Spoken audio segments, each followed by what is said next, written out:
So let me just, So I think this will be interesting.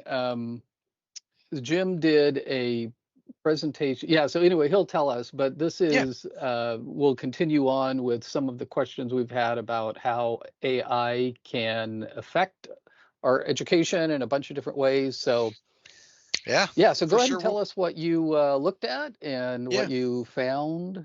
Yeah. if this and it's just the three of us, so if we want to move along quicker, slow down, you guys ask me questions. We'll make this if you're Okay. good, we'll just make it kind of interactive. So Yeah, awesome. and so Doyle, I know Kent knows this, but this was a presentation I gave a couple of weeks ago at a university where occasionally I do teach on campus. It's close enough to me, but each year they have like an annual time when faculty can present research or present something interesting. And so that's what I did this for was, and their topic for the year for this series was God's creativity, and in general creativity. So I was the only there was like two presentations on AI. I was one of them, but anyway, so I just Mhm. gave this a couple weeks ago, 3 weeks ago, in front of a bunch of students. Um, you could tell they were totally disinterested, but anyways, they were there just to get the box checked. But here's the thing: it's I've titled it Beyond an Efficient Solution, and it's exploring the role of human creativity in AI interactions. Let me see here. And so, first thing you guys have to know is that I am not an AI expert. I do not sell myself as an AI expert. I am, let's see if I get my cursor going there. I'm a user, just an AI user. But I've used ChatGPT. I started paying for the subscription 1 month after it came online, so in December of 2022. I've been using it ever since, but I've also started using Bard quite a bit, which if you're using Chrome, it's hard, or any kind of Google product, it's hard to avoid Bard, but I really like Bard. Also started using Pi, which is out there by Inflection, and then Claude. I've really gotten into in the last couple of weeks, 3 weeks, I've started using Claude quite a bit. I've used Dolly for a couple of years now, and then Mid-Journey for about a year. So, and you might ask, okay, so what do you do with those kinds of things? Well, you remember, Ken, originally we were doing this on March the 14th, which was Pi Day. So I designed this. So one of the things I do with AI products is I create interesting images for PowerPoint presentations when I'm giving them. I originally used AI for writing radio scripts. I was doing a radio show at the time. I've been doing a radio show for about 5 years. Right about the time ChatGPT came out in November or October of 2022, I started using it, and it wrote about 80% of my script. And I was a brand new user at that time, didn't really know what I was doing. Uh, but it was an amazing experience to learn how to use it. I do a lot of Excel, write VBA code, but I figured out, hey, ChatGPT also knows how to write VBA code, so I've used it for that. I've used it for formatting APA references.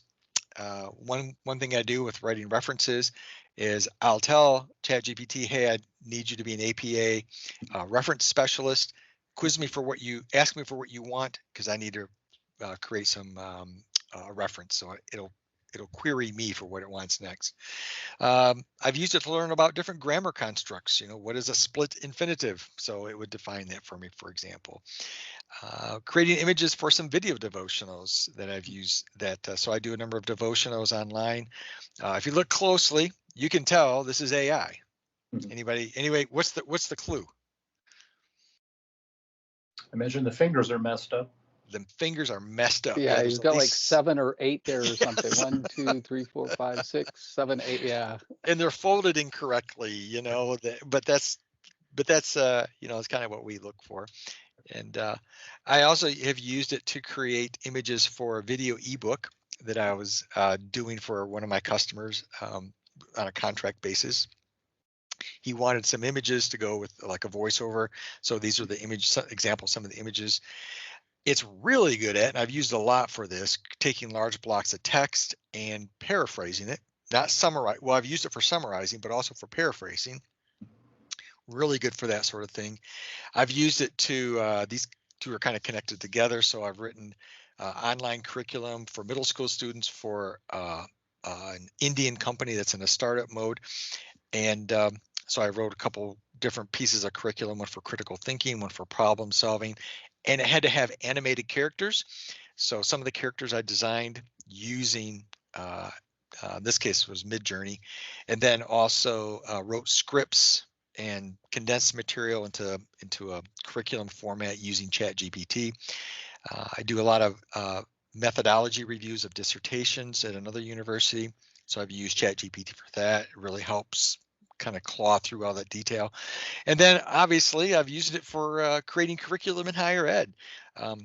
Last summer, I spent most of the summer writing a stats course for another university I work at and used ChatGPT to help me write the scenarios. So that's just a kind of like in no particular order. That's what I'm using AI for, and in particular ChatGPT. But the thing I've noticed, and this is kind of the crux of it, I sometimes use GPT for just a quick answer, and I don't always challenge the results, and I accept the answer.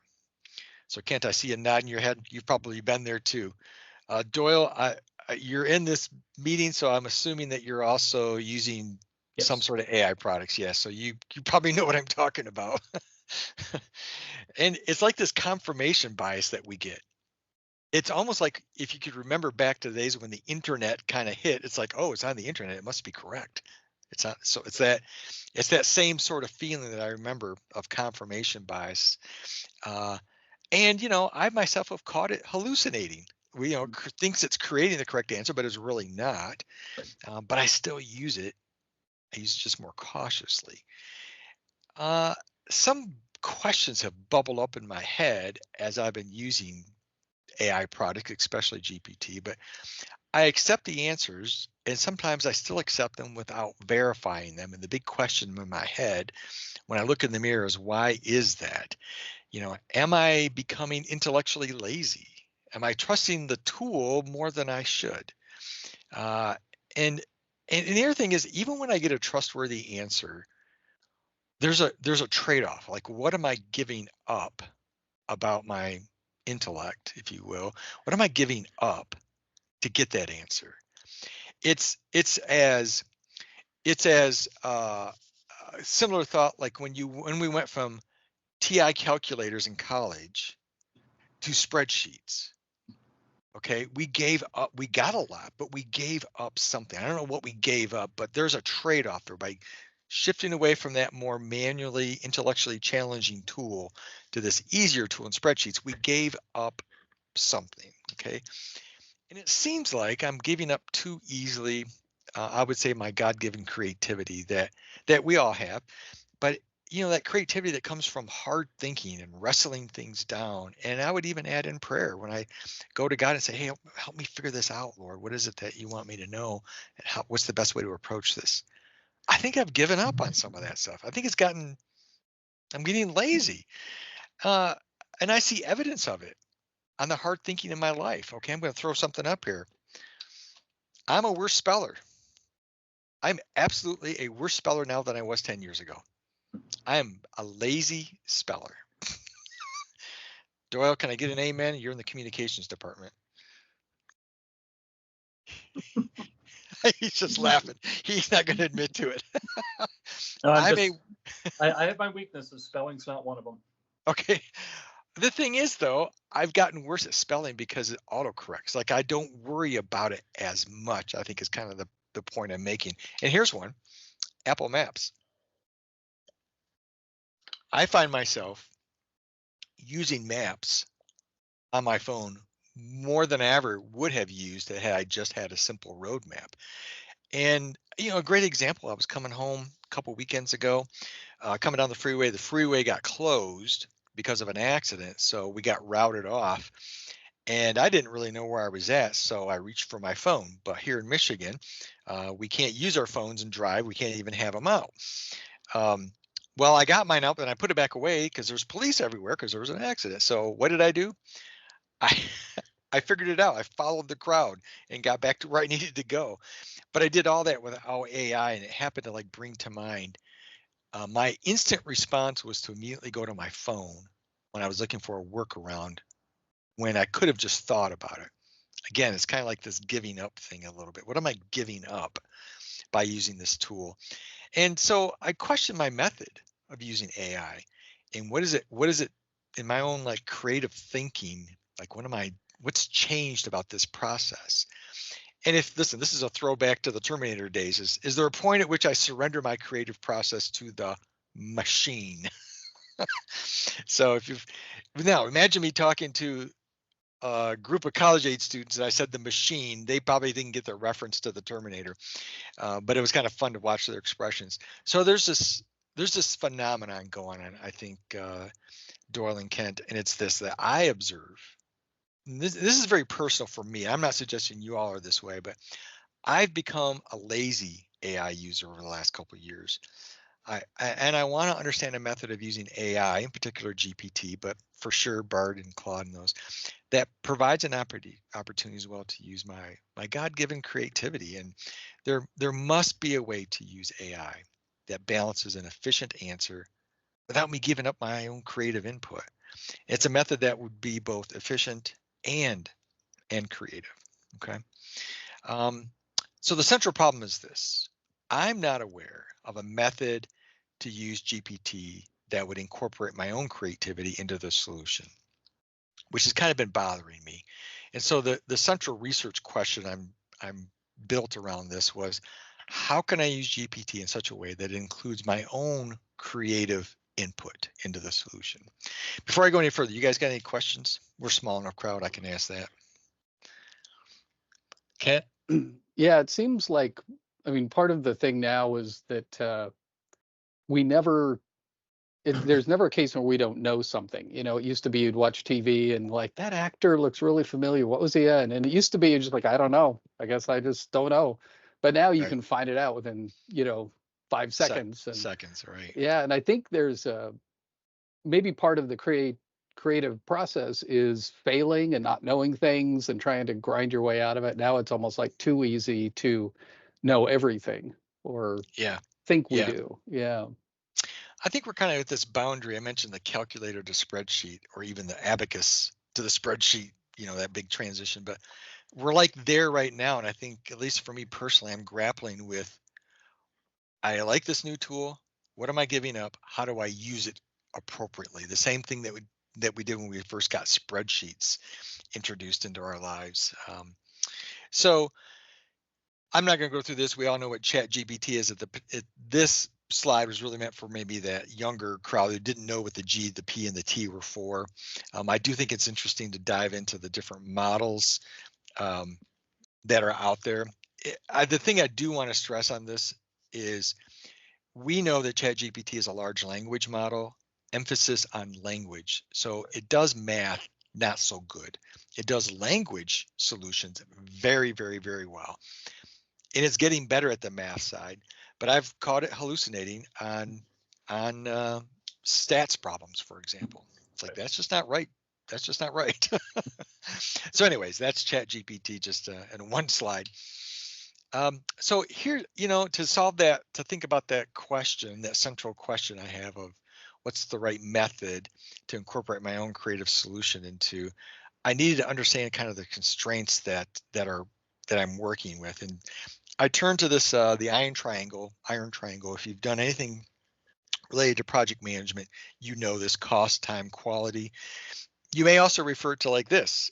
You can have anything you want, but pick two of the three: cheap, fast, or good. Okay, you want to go to a restaurant, pick those three constraints, two of those three constraints.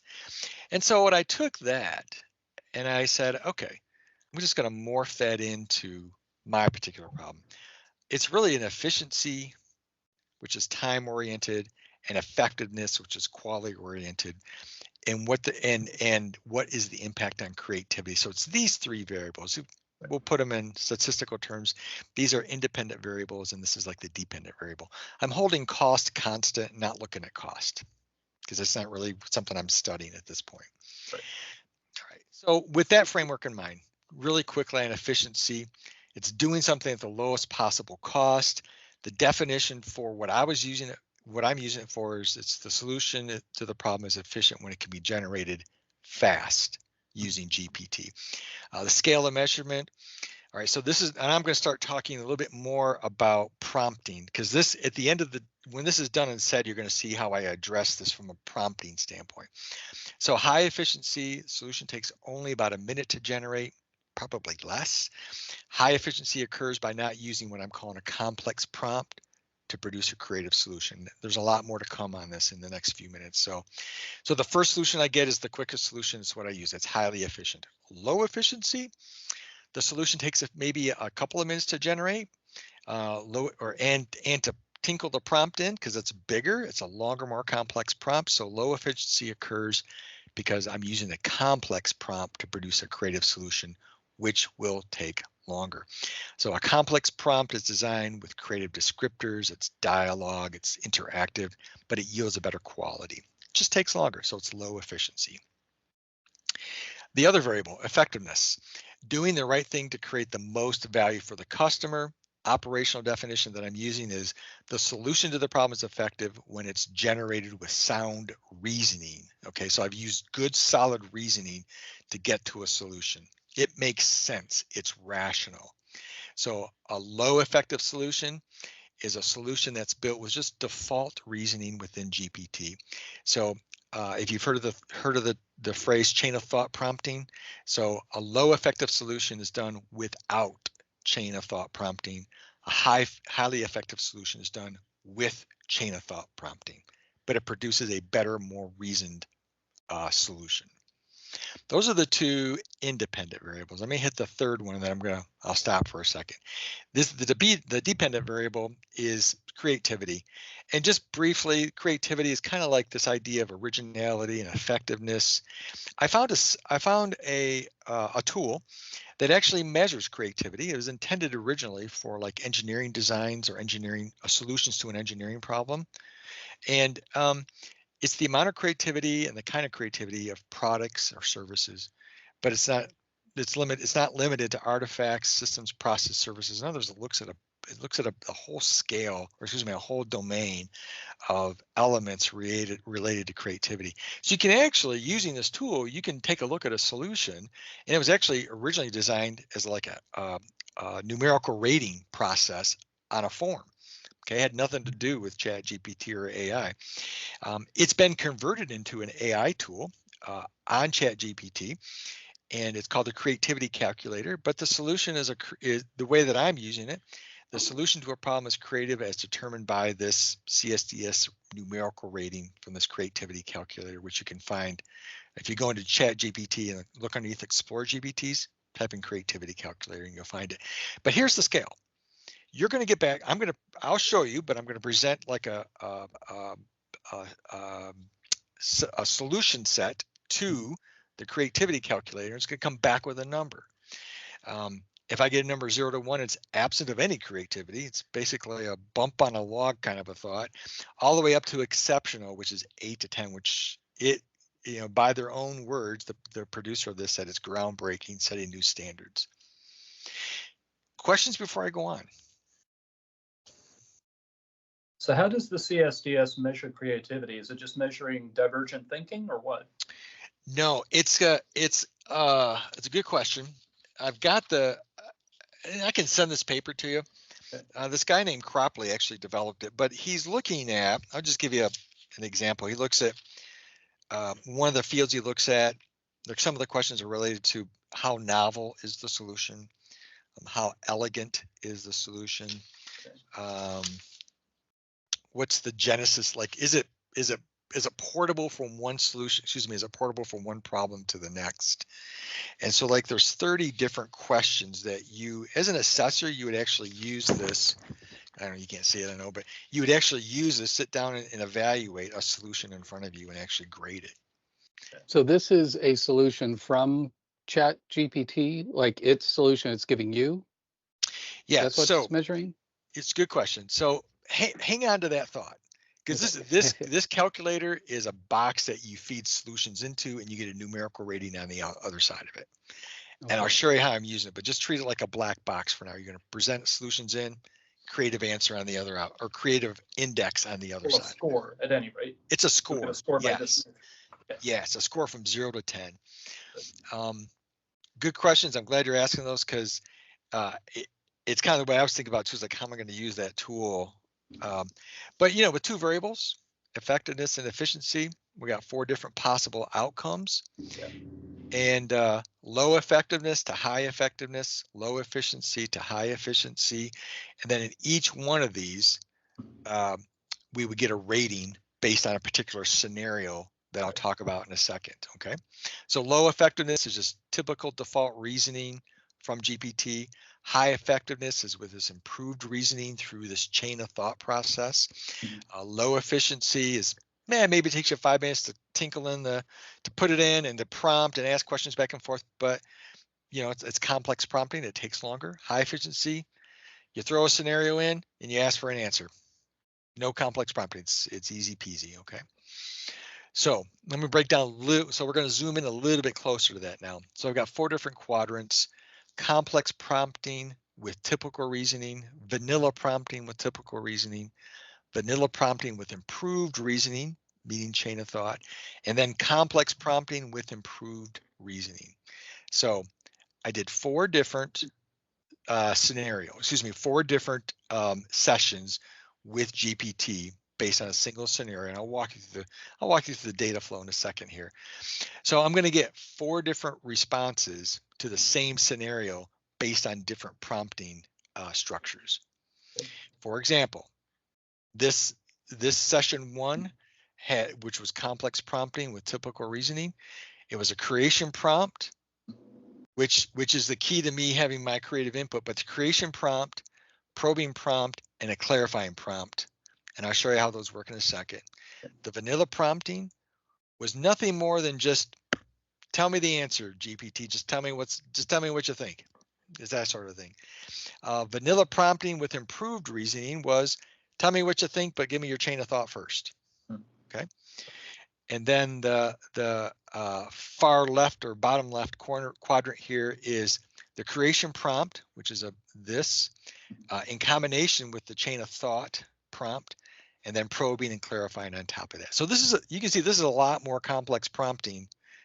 This is a heavier lift than over here. With me so far? Yes. All right, so here are the prop constructs. Now this is gonna look a little weird till I show you all of because these are the actual prompts that I use. Until I actually show you the scenario, this won't quite make a lot of sense, but I'll try to walk you through it just to get you through. So this is the process I used for session 1, which was a complex prompt with typical reasoning. So what I did was I loaded in this problem scenario. I'll show you the scenario in a second. I would load that into GPT, and then I would tell it the solutions must be creative. My character in this scenario, her name is Alex.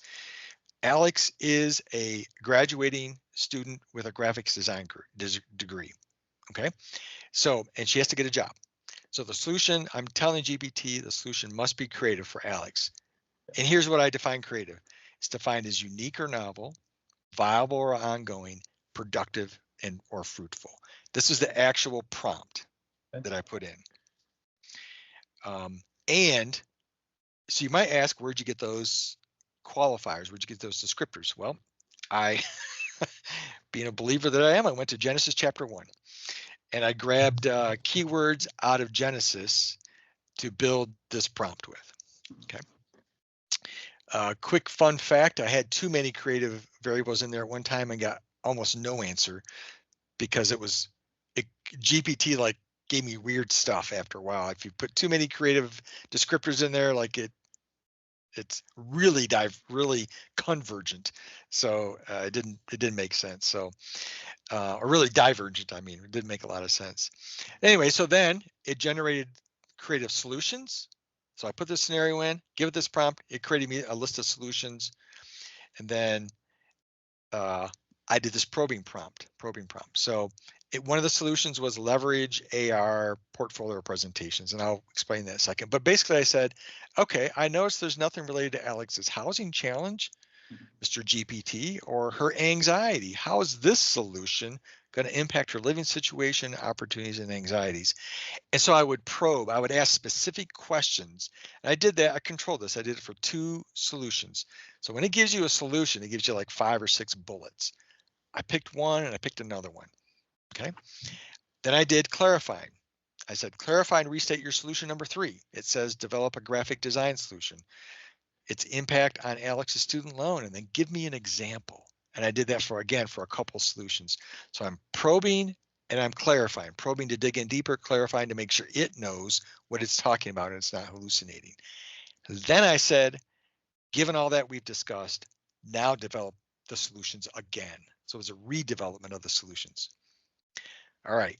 The rest of the sessions are very similar, but with different prompting. All right. This was session 2. I loaded the problem scenario in. I said, okay, just develop solutions for Alex. And it did. That was it. All right. The third quadrant was the vanilla prompt, but this time with chain of thought. Load the scenario in. So then I issued the chain of thought prompt. Provide your chain of thought on how you would generate a solution. Go step by step on how you will do this. So it generates its own process on how it's going to create the solutions. It doesn't create the solution. It's the process. Then I tell it, okay, now given all that we've discussed here, develop the solutions, and it created the solutions. Okay. And the final quadrant there, the complex prompting with the creation prompt and chain of thought. So I load the problem scenario in. Now I'm going to tell it, okay, next I'm going to ask you to develop solutions for Alex.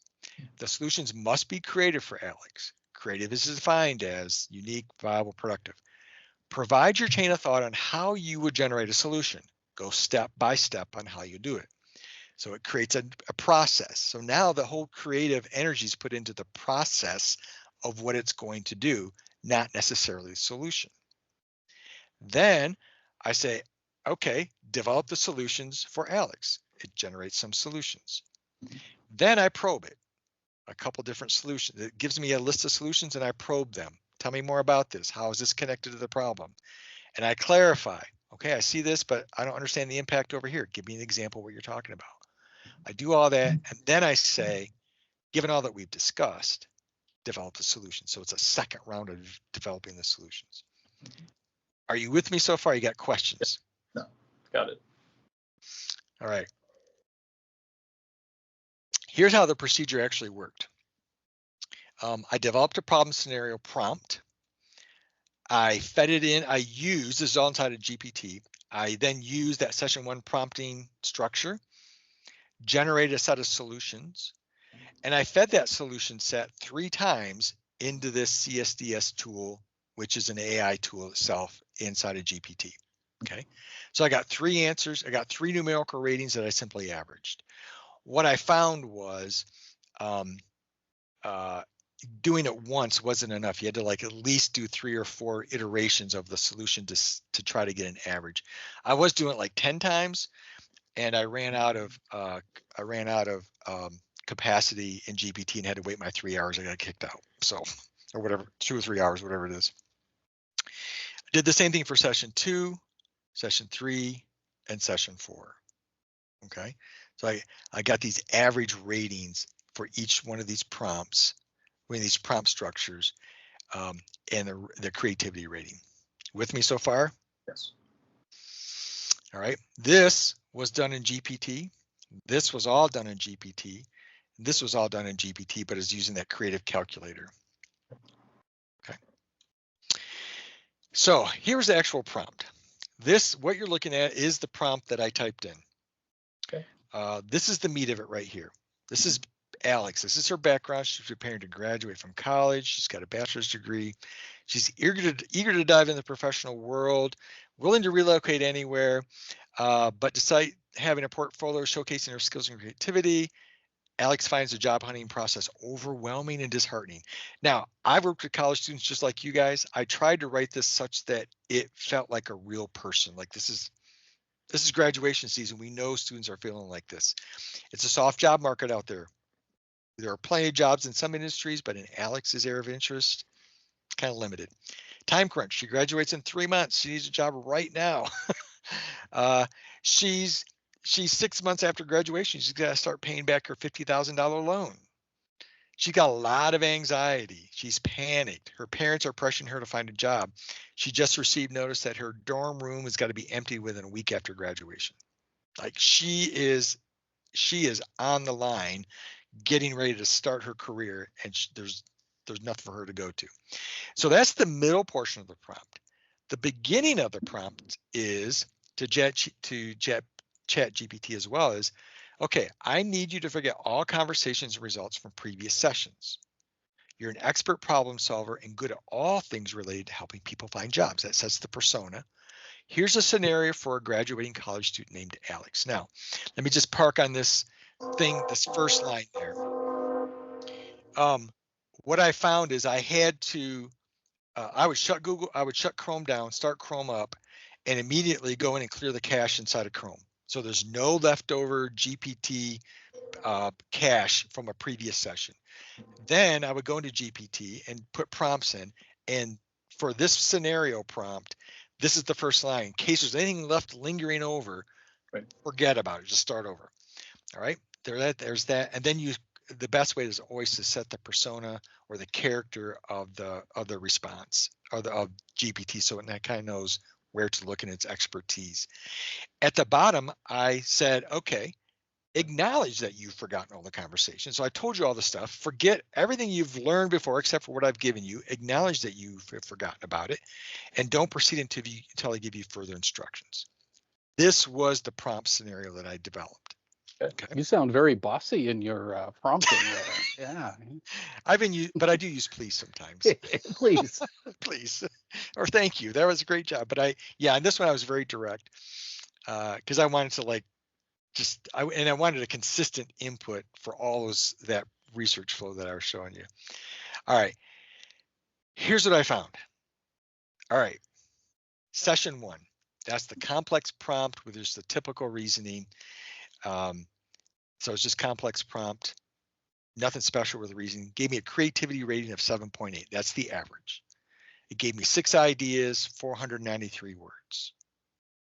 The second session was vanilla, nothing special. Here's the scenario. Give me an answer. 7.5. It was rated at 7.5. Like whatever, is that like a 4% jump from there to there. 7 ideas, 410 words.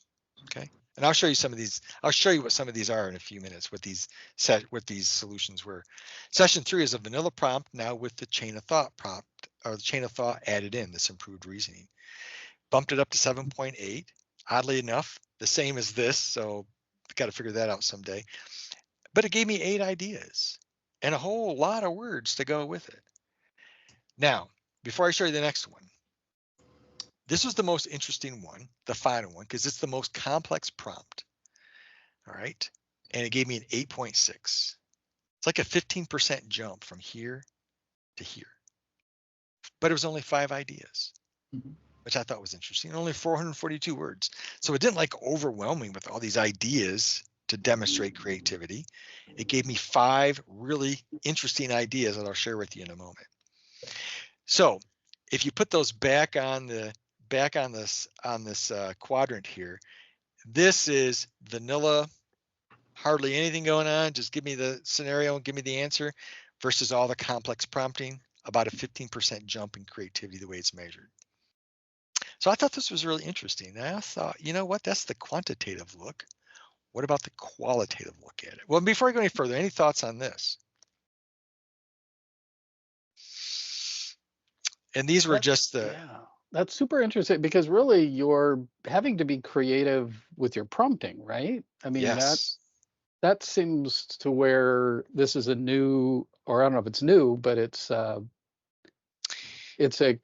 very advanced level, almost like coding or something, where you have to be thinking about thinking, right? Yes. It is these probing and clarifying prompts really, along in combination with the creation prompt, really juice it all up. And really it's in combination with the chain of thought. Like it all works down here to bump up the creativity versus just doing nothing at all. So I think that's interesting as well. This is what I wanted to know. If I put this much effort into it and myself into it, am I going to get a more creative response? Quantitatively, yes. Hmm. What about qualitatively? So, I was going to show you. Here's some of the solutions. All right. So this is, if you can see this little quadrant, here's just the vanilla prompting. I fed that scenario in about Alex, and here's what it came back with. Said, expand job search horizontally. These are not bad. Conduct workshops, secure some financial planning, obtain some mental health support networks. These are pretty good. And you know what? 2 years ago, when we fed that scenario in, we were like, wow, that is so cool that it would even suggest doing that. Sure. Session 3, down here, vanilla prompting with chain of thought now. And you can see these get a little bit more interesting. Earn some skill certifications. That wasn't a previous solution. Right. And we all know skill certifications in today's job market are really important to get jobs. Now, maybe not as important as a degree, but certainly creeping up in the importance level. Doing some interview and presentation preparedness. Get some mental health help. Relocate and transition. All right, that was this. Now let's go to this one up here. I'm going to save this till last. All right, so this is the complex prompting with just default reasoning. Do some work on social media, freelance work, create some educational content. Not very specific here. Create some educational content. Not sure what they really meant by that, or what it meant by that. Go into some design competitions. Search for some hybrid, remote, or in-person internships. Not bad. That's pretty good. Here's the one I thought the most interesting. It said, you know what? Put your portfolio in an AR environment and let people look at your portfolio through the lens of AR, literally through the lens of AR. Initiate a design-themed online webinar series. So create a webinar series, promote it, make it about a particular design tool that you're going to use that you've learned about in your marketing graphics design. Develop a graphic design solutions for a local nonprofit. Anchor yourself to a local nonprofit and help them out. Get some promotion of yourself that way. Create this digital nomad lifestyle. And there's some more detail to this I would share with you that it gave me back. But it basically said, be willing to go anywhere in the world where you can live cheaply, but work to your maximum income. Go anywhere you want. And then finally, I thought this was so interesting. Do skill bartering. And one of the examples that it provided back specifically on this was if Alex is living in an apartment, she could offer her design marketing skill set in trade for a reduction in her rent. Obviously, that may not work because you do avoid some income tax that you would otherwise get if you're being paid as Alex. You're getting paid, you owe income tax on that. But it's an interesting idea that didn't come out in these other three. Right. All right, so then I looked at it qualitatively real quick here. I took these 4 solutions, 1, 2, 3, 4. I took all the solutions I just showed you, the bullets, and I said, I gave them back to GPT at just a generic session of GPT, and I said, okay, which one's the most creative? And it gave me these 2, which is about right. That's kind of what I was finding. It's what the numbers were showing. But then I fed it into Bard because I said, well, I don't trust GPT because it actually created these solutions. So let's just try something outside of it. I tried Bard. Sure enough, it said session 4. Then I went to Claude.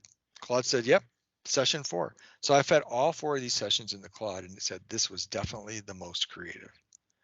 So it seems to validate the quantitative look as well, that this type of prompting produces the most creative, even outside of the quantitative measurement of that tool that I was showing you about. So here's some of the observations. More ideas doesn't mean the solution's more creative. It just doesn't. The modest jump in creativity by using that complex prompting was about 15%. You do get a good bump in creativity when you do that. If you want to do minimal, at least do chain of thought.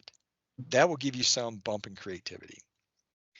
Chain of thought is just really 2 more additional sentences, and it takes minimal time to put those in, and you get perhaps a pretty good bump in creativity just by doing that one thing. Creativity is improved by including that complex prompting, which is the creative prompt, and then probe and clarify after that, and then regenerate the solutions. Qualitatively, All three seem to agree that complex prompting with improved reasoning produces the most creative solution. And so then I come back to, okay, this is kind of where I started. I'm not aware of a method to use GPT that would incorporate my own creativity. How do I do that? How can I use GPT in a way that includes my own creativity? This is the answer. Use that complex prompt with an improved reasoning, which is the chain of thought. So basically is use creative prompting combined with chain of thought into a single prompt, and then probe and clarify the solutions and regenerate the solutions afterwards. That is the way to create a more creative, that is a way to generate a more creative solution in a way that I can participate in it. I won't go through all this, but this is basically the creation and chain of thought prompt, and then probing and clarifying, and then regenerating the solutions. What's next? I'm going to rerun. I haven't done this yet, but I'm going to do it because I think this is an interesting topic. Rerun those solutions to see if the index is about the same. Develop a new problem scenario. Maybe I'll use a non-college student, maybe in a something that the three of us might experience in life, kind of a scenario. Try out complex prompting in Gemini and Claude and see if I get the same kinds of solutions. And then there's that. If you feel free, I for sure send this to you guys, this PowerPoint. So that's it. That's what I did. I think it is very interesting. Wow. Thoughts, Doyle. Yeah. I see some gears turning in there. Yeah. Well, there's a talk that I had. I teach every spring basic public speaking, and I have an exercise that I have them do when they're writing their first speech. And we talk about 13 different ways that you can elaborate on an idea, an analogy, an image, etc. I have a whole list. And the assignment is produce one of each of the 13 for each main point of this first very basic speech that you're writing. So this spring, what I did is I pulled up ChatGPT in front of them and I said, let me show you the stupid way to do this assignment. And I just put in the topic and the prompt was do it for me, and it spat out one of each of the 13. Okay. And I said, if that's how you get through college, you're going to go into your first job and that's what you're going to be able to show your boss you know how to do. And your boss is going to say, to get that, I don't have to pay you a salary and benefits. I pay my high schooler to do that. Right. So then what I did is I showed them, because I've used this exercise for 20 years. I took one example that a former student had done, and I put it into ChatGPT, and I said, this is the example, improve it. Give me feedback on each of the 13. Yeah. And it spat out suggestions. And the point I made to them is, you can take ChatGPT, you can come up with your own creative work, put it into ChatGPT and request improvements. And then you can go to your boss and you can say, this is what I bring, but I also know how to use ChatGPT to make it better. Now, I tell that entire story to say, I could see fitting into that lesson, showing them that if you know what to do with the prompt, with chain of reasoning, with probing and clarifying, then you can do what I've just described. You can bring your own creative input and show that you are skillful at using ChatGPT to make it better. And that is what we ought to be teaching, how to use it, not how to let it replace us. That's my thoughts. Yes. I couldn't have said it better, Doral. That's exactly right. And I feel like I've used this process since then on some other projects I'm working on. And I feel like I think I'm using more of my own creativity now, right, and not just accepting a default answer back that may or may not be right. I don't know, but yeah, no, I appreciate that input. That's really good.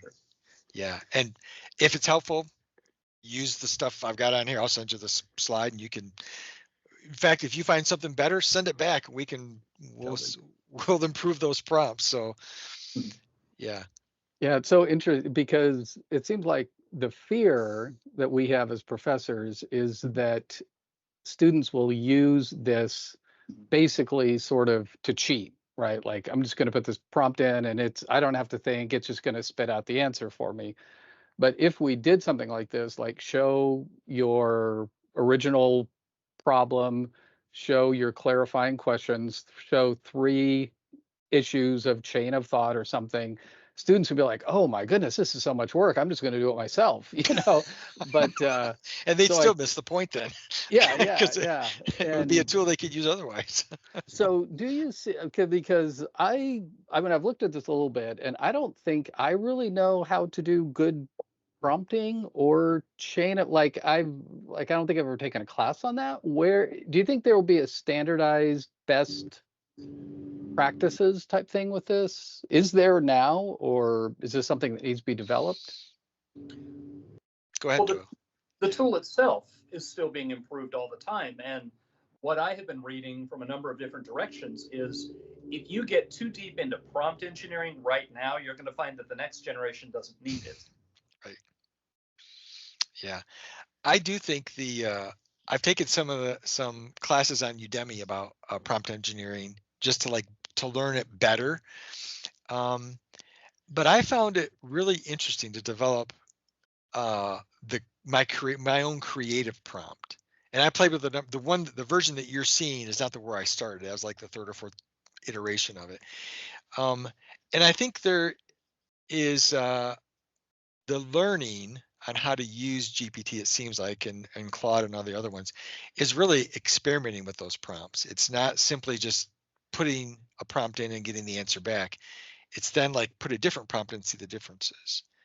And it's as I learned, it's very repetitive. Like you have to do this a number of times to see if it's actually changing, or getting worse or getting better. And the dynamic that I'm still struggling with is every time every time I generate a prompt and get something back, GPT is changing. Like it's not static. It won't give me exactly the same answer back if I go back a day later because it's learning. That's the nature of it. It's learning. And so as I do these things, it's like, it's really hard to like compare day 1 to day 5 and say it's all because of the prompt. Well, no, it's not. It's probably because it's learned something in the between, or it's been exposed to something. Yeah. And I think that's just part of the learning that we have to accept that it's changing every time I do it. It's changing. Hmm. Wow. Yeah, that it just makes one's head spin. Um, so do you think, so if you were going to use this in a class, would you have a method that you would want students to follow for solving problems, or would you be let letting them experiment with that? I Well, let me ask you. I don't know Bushnell's policy, Doyle. I'm glad to hear you doing that because I didn't know how much it would be allowed. And if I remember correctly, we have to have permission from the dean of the department to even do it anyways. So I haven't really pursued it at Bushnell.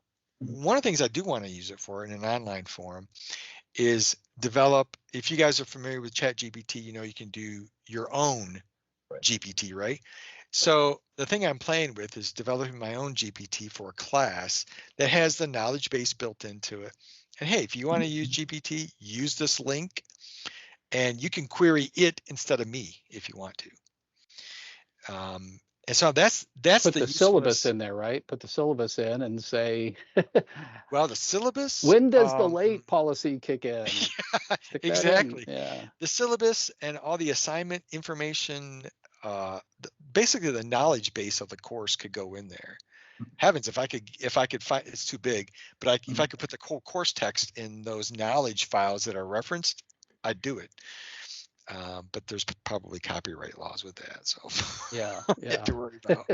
Put the whole textbook in, you'll be fine. But Yeah. I do like what you were saying, Doyle, in terms of showing students A, B. Like Right. that's powerful learning. This is how the dummies do it with AI. Or this is how regular persons do it with AI. Sure. Here's how you want to do if you want to get noticed. Use this more Yeah. advanced querying. Mhm. So I like that. Yeah. Wow. That is it kind of feels like just the door has been opened here. And I'm glad that we taped this because I think this is a good first step for some more conversations on Mhm. how, and Doyle, I think Reed's his take. I think the bottom line is that he wants you to be thoughtful about using it and also Yeah. intentional, and to make sure students are upfront on how they're using it, right? Sure. Yeah. That seems like a responsible way, because listen, we all know they're using it. They are. Of course. And I can tell when they're using it and haven't. At other universities, I've read, like, I've responded back to students, you did not write this. Right. I haven't accused them of plagiarism, because it's not really plagiarism so much Right. as this is not your work. You don't Yeah. write this way. And now you are. Yeah. Yeah. But I think I do like the fact that Bush now is at least saying, yes, there's something to this, and we got to figure this out as educators. Mhm. Yeah. Yeah. Well, thank you so much. Yes. To keep this here, Yeah. I think the conversation definitely needs to go on. And one of the things I would love to do is, maybe I can get Doyle's help with this, is to find a few students to bring in and ask them kind of what their experience is and what their thoughts are. And so, Yeah, yeah, for sure. yeah, sweet.